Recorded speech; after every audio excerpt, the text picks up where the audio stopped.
Damos gracias al Señor por la vida de nuestras hermanas que nos guiaron en esta mañana de una manera tan hermosa a poder adorar al Señor. Gracias porque hoy no tuvimos cantantes invitados, solamente las voces de la iglesia. Yo creo que es lo más hermoso que podemos oír. Yo siempre soy un fiel defensor de la adoración pública de la iglesia y no vamos a decir, de figuras para la adoración. No necesitamos figuras, necesitamos las voces nuestras en gratitud al Señor para cantar, y eso fue lo que disfrutamos esta mañana. Así que damos gracias al Señor. Y tampoco para la predicación necesitamos corriente, porque tenemos la palabra del Señor y con eso es suficiente. Así que agradecemos también al Señor por la provisión de su palabra.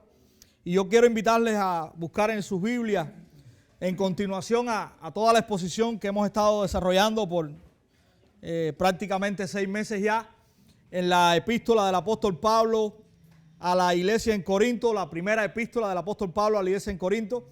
Y hoy vamos a estar en un texto, a continuación del texto que estuvimos la semana pasada, que es el texto que está en el capítulo 11, los versículos del 17 al 34. Y vamos a estar leyendo en esta mañana allí. Si usted lo tiene y podemos ponernos en pie, vamos a leer la escritura. Primera de Corintios capítulo 11, versículos del 17 al 34. Dice así la palabra del Señor. Pero al anunciaros esto que sigue, no os alabo, porque no os congregáis para lo mejor, sino para lo peor. Pues en primer lugar, cuando os reunís como iglesia, oigo que hay entre vosotros divisiones, y en parte lo creo. Porque es preciso que entre vosotros haya disensiones para que se hagan manifiestos entre vosotros los que son aprobados. Cuando pues os reunís vosotros, esto no es comer la cena del Señor. Porque al comer cada uno se adelanta a tomar su propia cena. Y uno tiene hambre y otro se embriaga. Pues ¿qué? ¿No tenéis casas en que comáis y bebáis? ¿O menospreciáis la iglesia de Dios y avergonzáis a los que no tienen nada? ¿Qué os diré? ¿Os alabaré? En esto no os alabo. Porque yo recibí del Señor lo que también os he enseñado.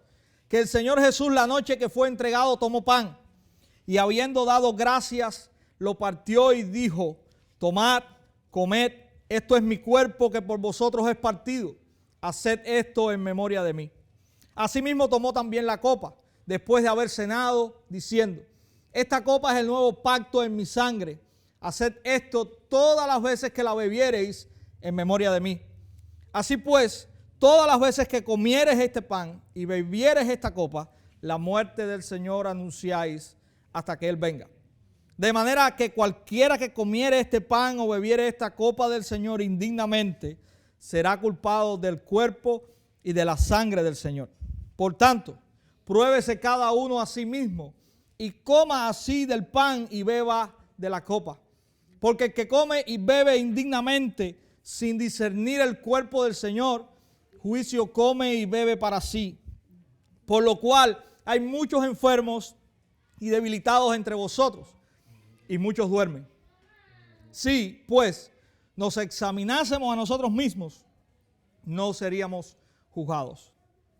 Mas siendo juzgados, somos castigados por el Señor, para que no seamos condenados con el mundo. Así que, hermanos míos, cuando os reunís a comer, esperaos unos a otros.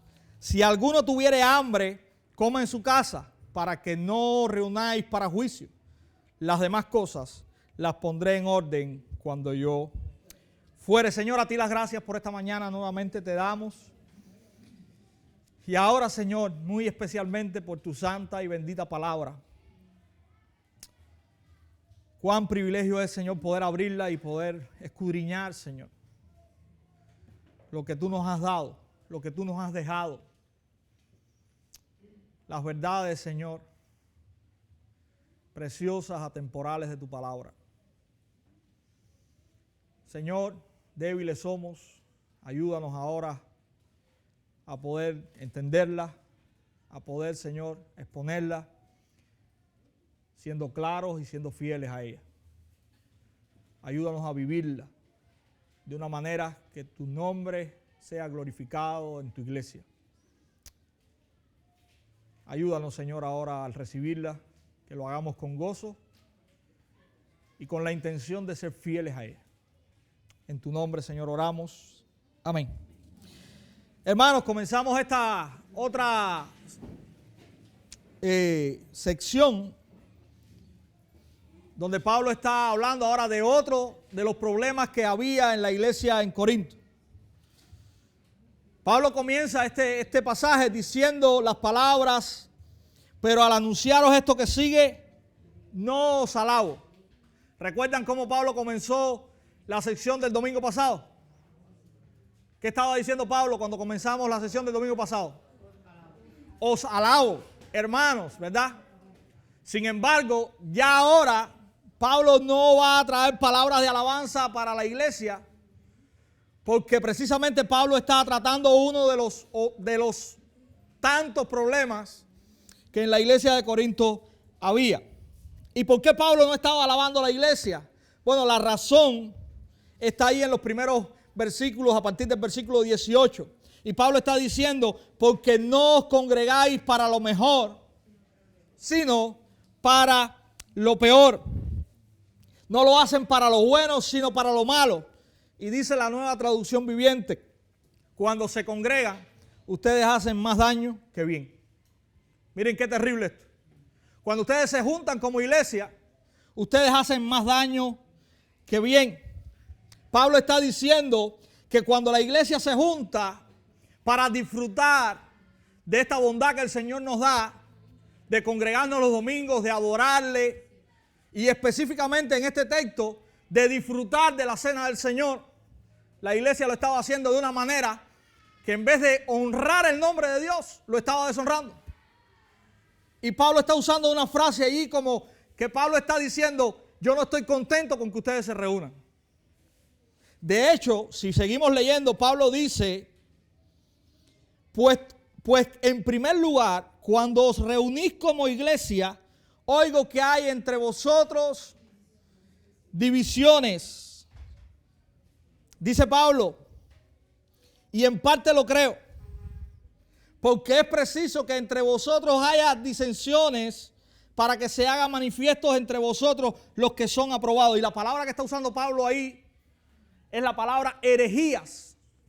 Es la palabra que se usa en este texto. Y Pablo está diciendo: yo estoy escuchando de que cuando ustedes se reúnen hay divisiones, no se reúnen para lo bueno, sino para lo malo. Y las divisiones que hay entre ustedes están causadas por la herejía. Ahora, el concepto de herejía que Pablo está definiendo aquí no es el concepto de herejía que nosotros tenemos hoy. Pablo no está hablando aquí de falsas enseñanzas, sino que Pablo está acusando a esta iglesia que cuando ellos se reúnen y cuando se reúnen para disfrutar de la cena del Señor, lo que está sucediendo es que los grupos de los que Pablo habló en el capítulo 2 y 3 y 4 se están viendo en las reuniones de la iglesia. Hay favoritismo entre ustedes. Recuerden lo que Pablo está hablando en los capítulos iniciales. Algunos dicen: yo soy de este, yo tengo a este, yo tengo a este. Esa es la herejía de la cual Pablo está hablando en el capítulo 11 todavía, que está viendo cuando la iglesia se reúne, y aquí hablando específicamente para la celebración de la cena del Señor. Pero Pablo está diciendo: hermano, en la providencia de Dios, aún esto malo que ustedes están haciendo es provechoso. Y miren lo que Pablo dice: para que se haga manifiesto, versículo 19, para que se hagan manifiestos entre vosotros los que son aprobados. Dios está demostrando por medio de su pecado y por medio de su abuso cuando se reúnen como iglesia, quién entre ustedes son verdaderamente creyentes y quiénes no. Pablo está diciendo: aún algo bueno está sucediendo en medio de todo el horror que ustedes están haciendo cuando se reúnen. Y eso está demostrando quiénes verdaderamente son hijos de Dios y quiénes no. Quienes verdaderamente están yendo a la congregación, a la iglesia, a la reunión de la iglesia, para dividir o causar división a la iglesia, y quienes están yendo verdaderamente con un corazón para disfrutar de la bendición que Dios les ha dado al reunirse. Esto es lo primero que Pablo nos está diciendo allí. Hermanos, la reunión dentro del cuerpo de Cristo es una bendición. Y nosotros tenemos que saber aprovechar y disfrutar este tiempo. Cuando la iglesia se reúne, no se reúne para generar divisiones, para crear partidos. Se reúne con el único fin y propósito de adorar a su Dios. Y todo lo que la iglesia hace en el marco de la reunión tiene que servir para eso.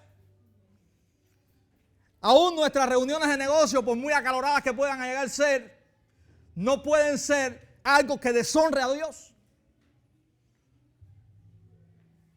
Dios conoce a los suyos, aún, y los suyos muestran que son de Dios, aún dentro de la reunión de la iglesia.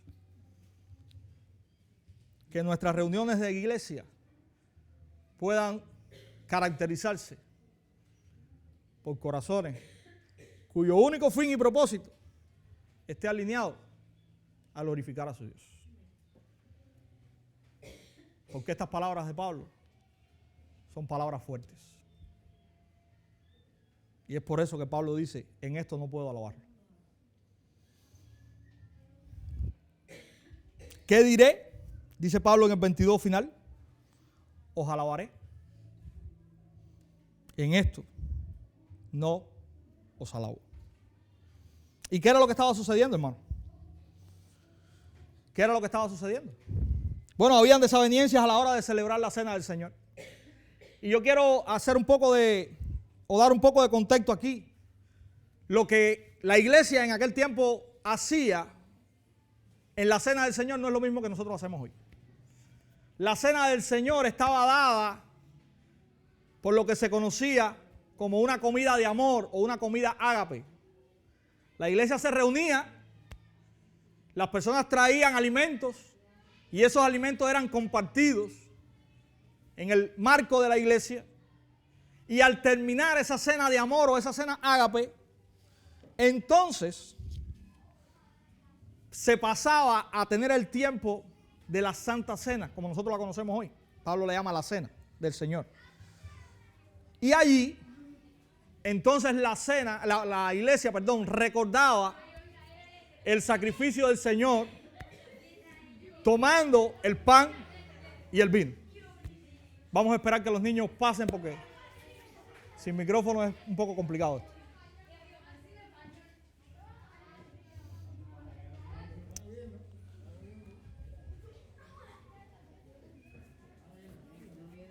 Ahora, ¿cuál era el principio primario de la comida? ¿Cuál era?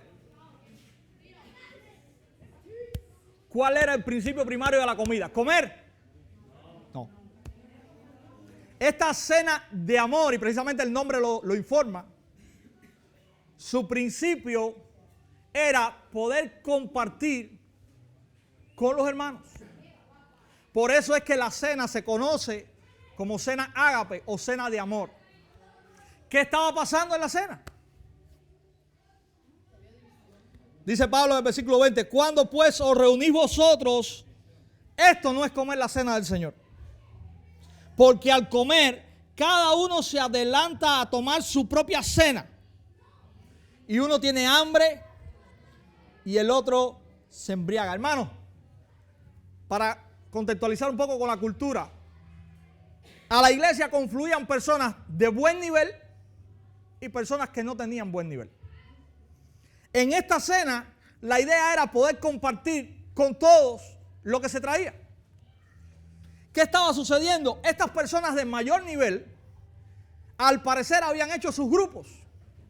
Estaban llegando a compartir esta cena, estaban comiendo todo lo que traían y no estaban dando posibilidad o no estaban esperando a los hermanos que tenían peor o más bajo nivel económico que ellos. Tenían su círculo y no estaban permitiendo a estos hermanos que pudiesen disfrutar con ellos la cena del Señor. Esto era lo que estaba pasando en esta iglesia. Y Pablo les dice, la cena es más que una comida. La cena nos está recordando el amor que debe ser mostrado por medio de la iglesia. La cena no tiene un valor alimenticio, tiene un valor espiritual. Si usted tiene hambre, dice Pablo, come en su casa. Esta cena no es para llenar las barrigas. Si usted lo que tiene es hambre, come en su casa. Y Pablo ahora habla de la cena del Señor. Y ya no está hablando de la parte ágape, sino que habla acerca de la cena del Señor. Y cuando llegamos a los versículos 23 en adelante, él recuerda lo que el mismo Señor le había dado. No sabemos si en esta aparición del Señor a Pablo o en algún momento posterior, el Señor le informó a Pablo cómo era la cena, pero Pablo dice, porque yo recibí del Señor lo que también os he enseñado. Que el Señor Jesús, la noche que fue entregado, tomó pan y habiendo dado gracias lo partió y dijo, tomad, comed, esto es mi cuerpo que por vosotros es partido, haced esto en memoria de mí. Asimismo tomó también la copa después de haber cenado, diciendo, esta copa es el nuevo pacto en mi sangre, haced esto todas las veces que la bebiereis en memoria de mí. Así pues, todas las veces que comieres este pan y bebieres esta copa, la muerte del Señor anunciáis hasta que Él venga. Hermanos, la cena del Señor para nosotros tiene una connotación superlativa. Yo quiero que usted me acompañe a leer Éxodo 12.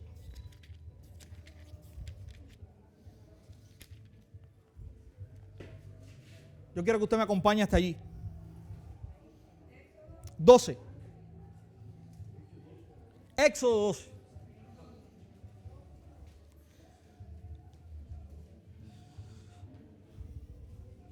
Allí tenemos el relato de la Pascua.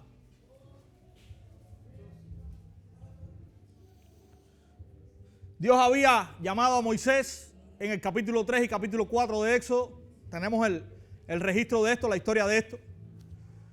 Dios le había dicho a Moisés, mira, yo he visitado a mi pueblo. Yo he visto la aflicción de mi pueblo. El pueblo había estado 430 años en Egipto de esclavo. Usted recuerda que cuando terminamos el libro de Génesis o las exposiciones en el libro de Génesis, yo terminé con este texto. Y yo les dije que estos 430 años habían sido declarados por Dios a Abraham en Génesis capítulo 15. Dios está visitando a su pueblo y Dios llama a Moisés para que fuese el guía de su pueblo en esta salida. Faraón endurecido no deja salir al pueblo. Dios trae plagas para mostrar su poder a Faraón. Y la última plaga es precisamente la muerte de los primogénitos. Dios anuncia al pueblo lo que va a hacer. Y leemos entonces Éxodo capítulo 12 ya les puse en contexto para entender ahora. Dice, habló Jehová a Moisés y Aarón en la tierra de Egipto diciendo, este mes os será principio de los meses, para vosotros será el primero en los meses del año. Hablad a toda la congregación de Israel diciendo, en el 10 de este mes tómese cada uno un cordero según la familia de los padres, un cordero por familia. Mas si la familia fuere tan pequeña que no baste para comer el cordero, entonces él y su vecino inmediato a su casa tomará a uno según el número de las personas, conforme al comer de cada hombre haréis la cuenta sobre el cordero. El animal será sin defecto, macho de 1 año, y lo tomaréis de las ovejas o de las cabras. Y lo guardaréis hasta el día 14 de este mes.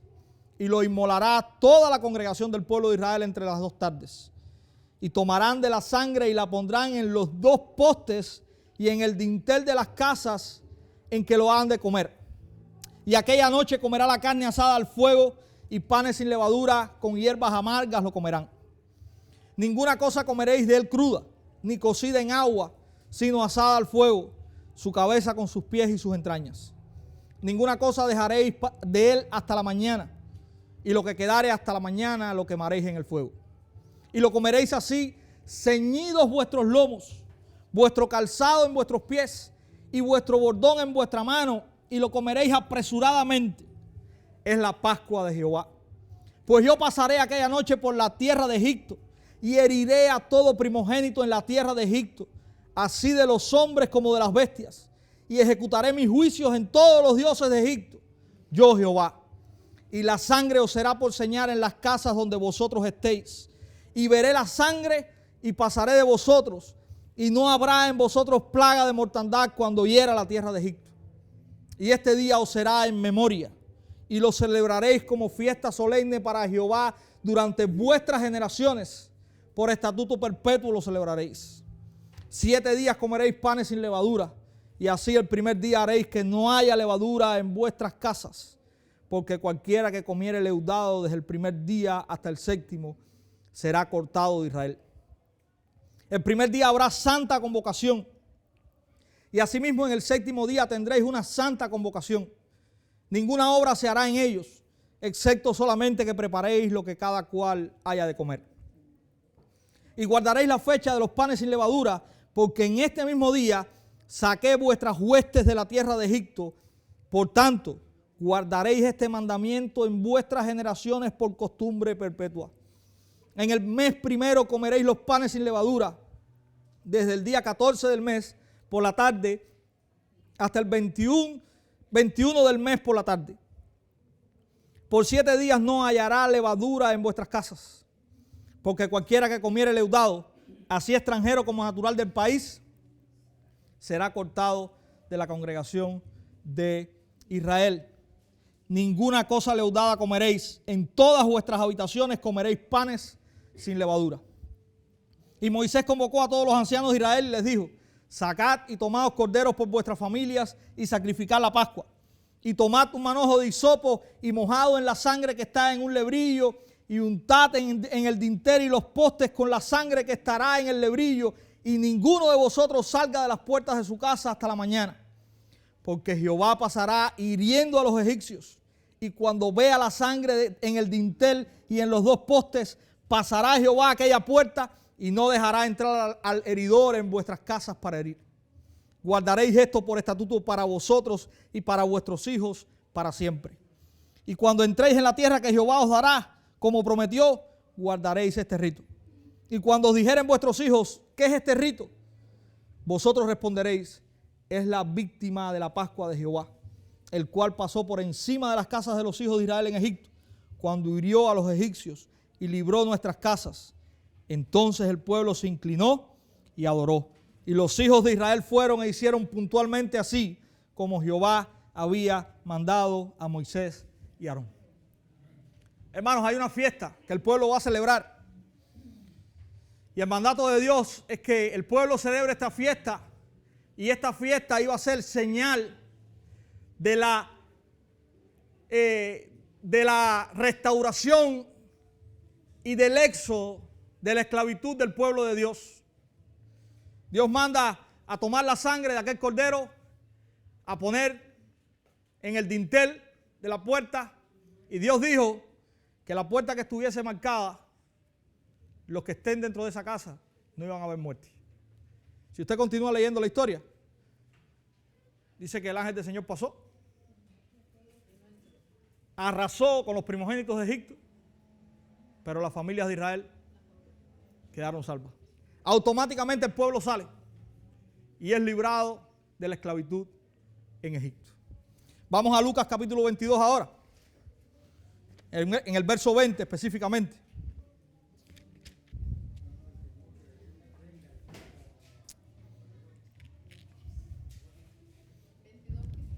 (22:20)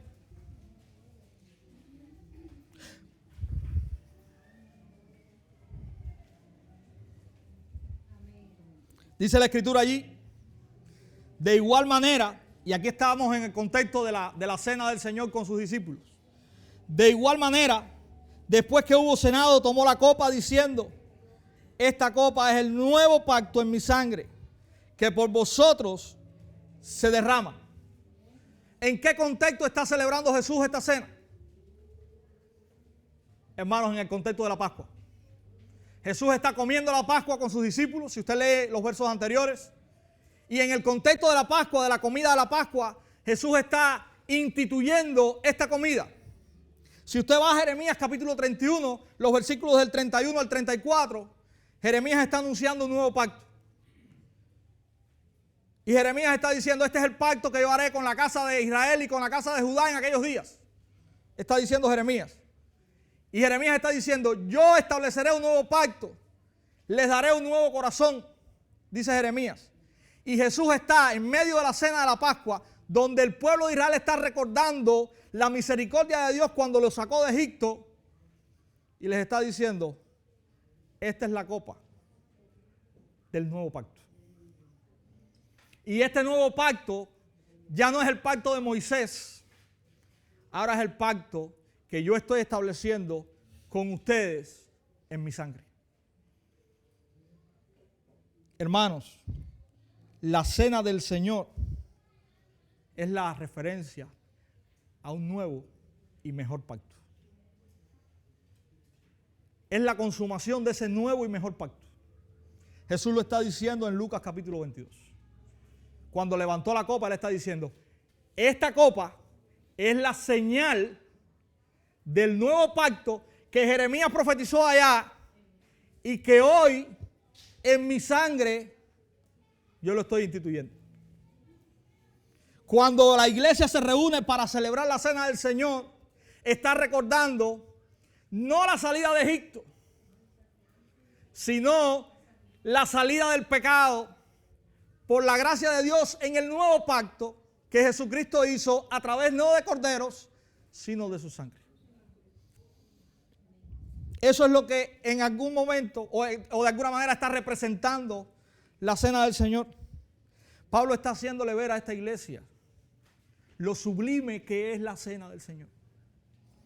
No es una comida más. No son dos elementos que nosotros tomamos y comemos. La cena del Señor tiene un significado espiritual grande. Tiene un valor para nosotros grande. La cena del Señor nos recuerda a nosotros, la iglesia, los elementos que nos han unido en ese pacto. Por la sangre y el cuerpo de Jesucristo, usted y yo hoy somos familia. Usted y yo hoy podemos disfrutar de amarnos, de servirnos. Usted y yo hoy podemos disfrutar de quizás sin un vínculo de sangre, fuera de eso, tener incluso más comunión que con la familia de sangre. Porque lo que nos une a nosotros, que son estos dos elementos que Jesucristo derramó, es más fuerte que lo que nos une aún en el vientre de nuestra madre. La cena del Señor es el pacto, o es referencia al pacto que nos ha liberado a nosotros del pecado. Y el pecado, mis hermanos, es una esclavitud peor que lo que sufrió Israel en Egipto 430 años. Porque Israel fue liberado de la esclavitud en Egipto, pero después fue esclavo nuevamente por Asiria. Y las tribus del sur, Judá, fue esclava por Nabucodonosor, por Babilonia. Y después en el año 70, o antes del año 70, ya con el Imperio Romano. Pero la cena del Señor nos recuerda que Cristo murió una vez y para siempre. La liberación que nosotros tenemos en Cristo no va a ser para volvernos de nuevo esclavos de algo más. Porque cuando Cristo nos libera una vez y para siempre. Y la cena nos recuerda eso. La cena nos recuerda la muestra más excelente y sublime de amor expresada por Dios a su pueblo. Dios expresó amor a su pueblo cuando lo liberó de Egipto. Pero la expresión más sublime fue cuando llevó a su Hijo a la cruz y murió por ti y por mí para salvarnos. Y la cena nos recuerda eso, nos apunta a eso. Mis hermanos, también la cena nos recuerda que no son nuestros méritos. Que no son nuestros méritos los que nos acercan a Dios. sino única y exclusivamente los méritos de aquel que dijo, este es mi cuerpo y esta es mi sangre. Eso también nos lo recuerda la cena. Yo no estoy hoy en paz con Dios porque yo me haya convertido en una persona buena, sino porque el Hijo de Dios, que sí es bueno, que sí es justo, murió por mí y por ti. La cena también nos recuerda eso. La cena nos recuerda que hoy nosotros estamos identificados personalmente con Jesucristo. Y usted recuerda lo que Pablo dijo en el capítulo 10. Si no lo recuerda, se lo voy a decir. Pablo le dice esto a la iglesia. Capítulo 10, versos 16 y 17. Él dice, la copa de bendición que bendecimos no es la comunión de la sangre de Cristo. El pan que partimos no es la comunión en el cuerpo de Cristo. Siendo uno solo el pan, nosotros, con ser muchos, somos un cuerpo en Cristo, pues todos participamos de aquel mismo pan. Pablo está diciendo, cuando la iglesia se acerca a celebrar la cena del Señor y toma el pan, está representando que en ese cuerpo que ha sido partido, ahora nosotros, todos nosotros, estamos siendo identificados con Él. Pertenecemos a Él. Y recuerden que en este capítulo 10 Pablo está diciéndole a la iglesia, no se sienten a comer con los incrédulos cuando sacrifican a sus ídolos, no por la comida, sino porque ustedes se están identificando con esos ídolos. Y Pablo les está recordando, en la cena nosotros nos identificamos con el cuerpo que ha sido partido por nosotros, que es el cuerpo de Jesucristo.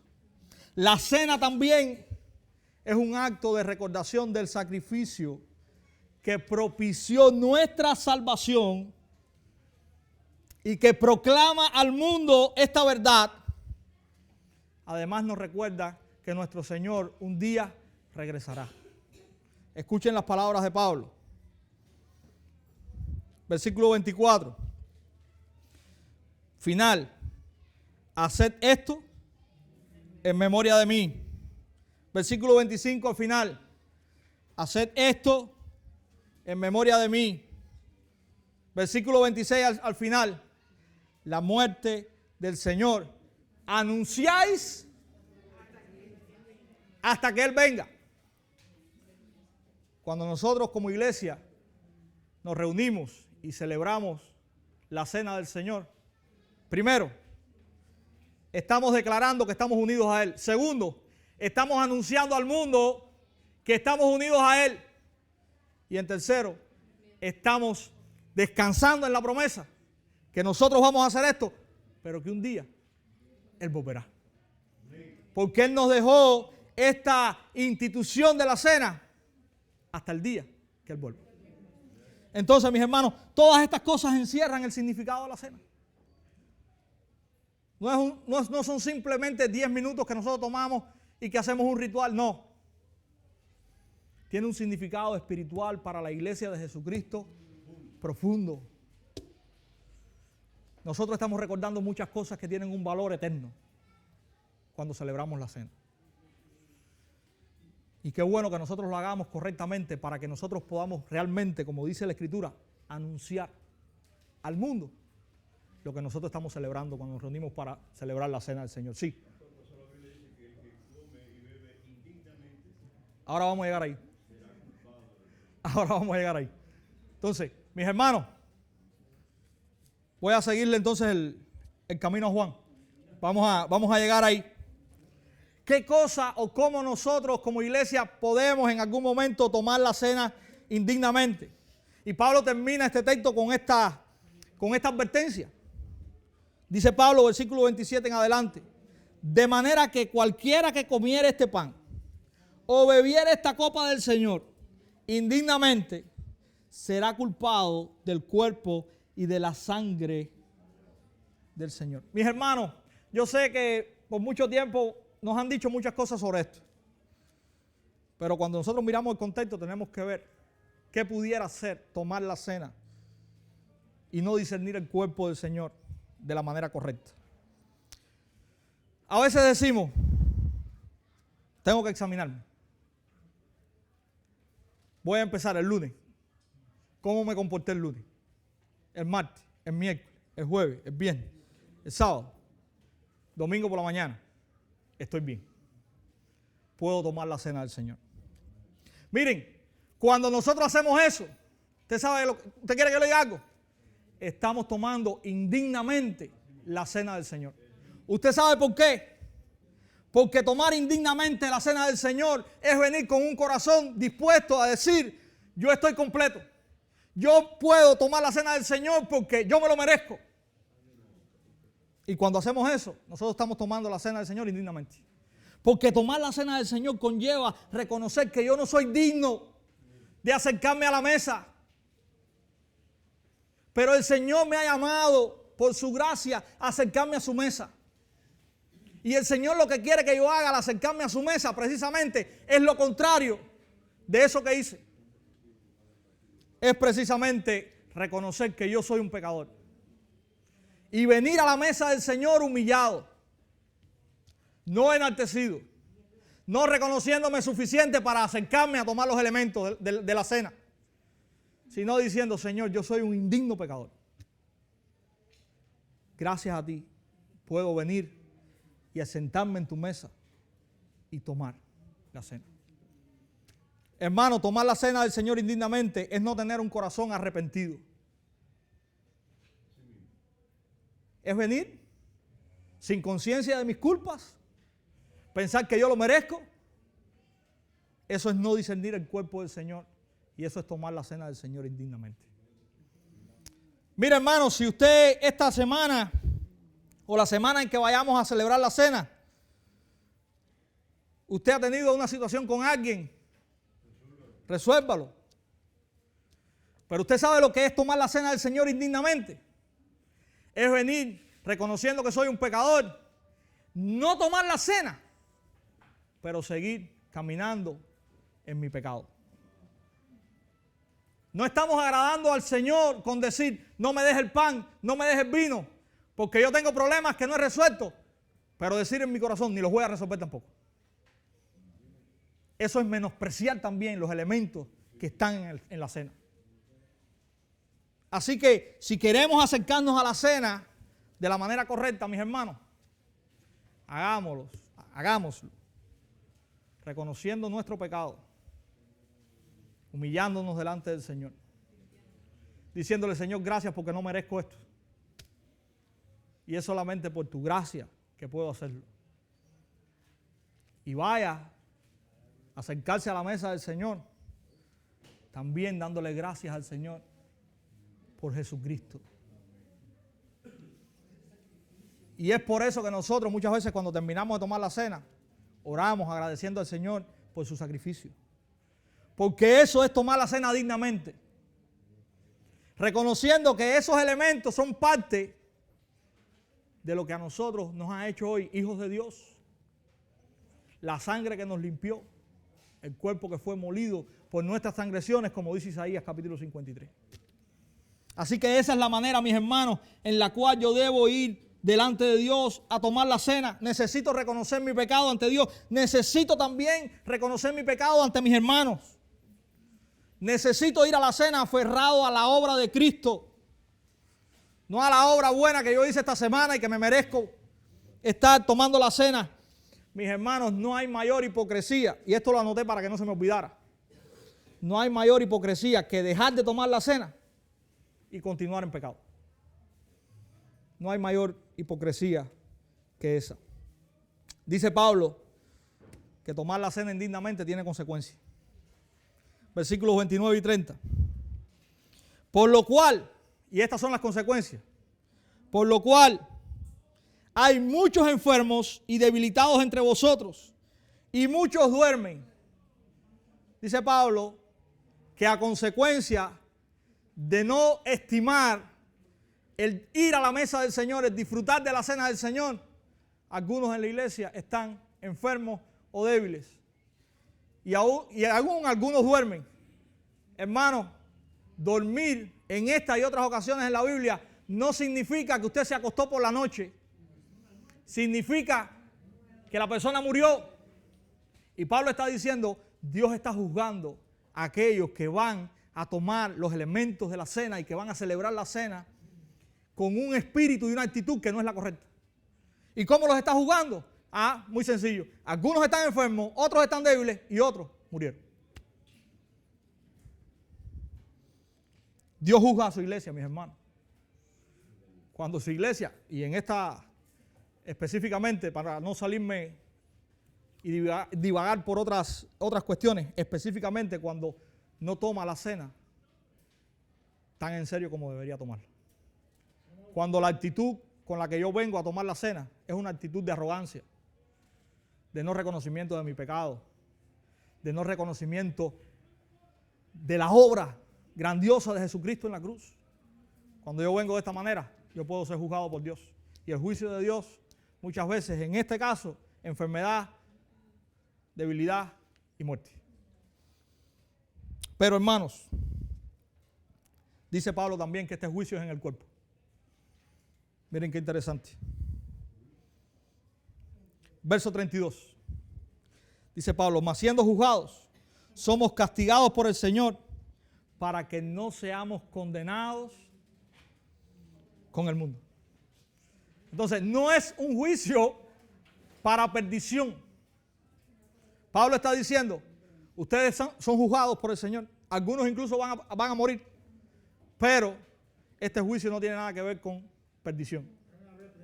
No es un juicio igual que el que va a pasar con el mundo. ¿Ok? El juicio de Dios para los suyos no tiene nada que ver con el juicio de Dios para el mundo. Aún en esta ocasión, que Dios toma tan en serio la celebración de la cena en su iglesia, que aún ha matado a algunos. Y eso es lo que Pablo está diciendo. Pero aún en esta ocasión, Dios no nos va a juzgar para perdición. Hermanos, qué maravilloso privilegio tiene la iglesia de disfrutar. De disfrutar en primer lugar el congregarse. Qué hermoso privilegio tiene la iglesia del Señor de recordar por medio de la cena lo que nos hace iglesia, que es el sacrificio de Jesucristo por nosotros en la cruz. Qué maravilloso privilegio tenemos con esto. Seamos conscientes de esto. Honremos al Señor por medio de esto. Y termino, mis hermanos, trayendo la idea principal de esta exposición, de este mensaje. Al congregarnos y tomar la cena del Señor, honremos al Señor por medio de Jesucristo, quien nos hizo en su sangre su pueblo del nuevo pacto. Al congregarnos y tomar la cena, honremos al Señor por Jesucristo, quien nos hizo en su sangre su pueblo del nuevo pacto.